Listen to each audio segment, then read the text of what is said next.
I'll let go, she says, if you let go. Khaled just can't let go of his little Reem.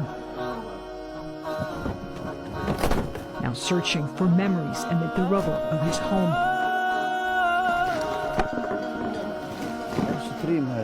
This was Reem's doll, he says.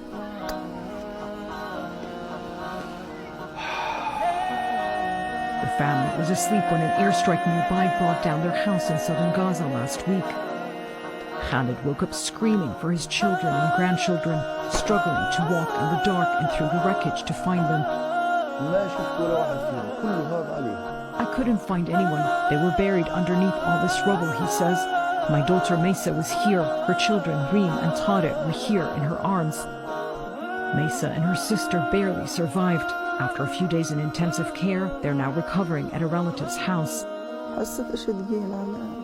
I felt something heavy on top of me. I started screaming, Mesa says.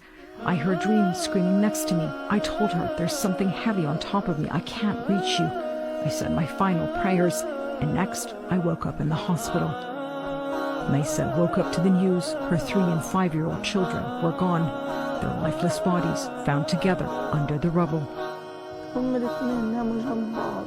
They slept next to each other that night. They slept early, she says. I told them to stay up a little longer, but they said they wanted to sleep. At the hospital, I was just numb, she says. I hugged them. I wanted to get as many hugs as I could. No matter how much I hugged them, I didn't get enough.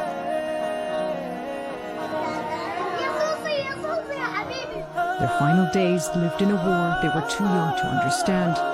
Why they no longer could dress up, go out and play, or get their favorite treats. With their father abroad working, they lived with their grandfather. Reem was so attached to him, and he spoiled her. They kept asking for fruit, but there's no fruit because of the war, he says. I could only find them these tangerines. Khaled holds the tangerine he gave Reem, the one she didn't get to eat, and pinned close to his heart, her tiny earring. He breaks down as he remembers their final evening, how his grandchildren begged him to take them out to play. But he couldn't. Airstrikes were everywhere. Khaled says he's not a fighter. They had nothing to do with the war, but like so many in Gaza, his family paid the price. Khaled held Reem in his arms for one last time. He hugged her motionless body, opened her eyes, and kissed her goodbye. I was asking her to kiss me like she used to, but she didn't, he says. I used to kiss her on her cheeks, on her nose, and she would giggle. I kissed her, but she wouldn't wake up, he recalls.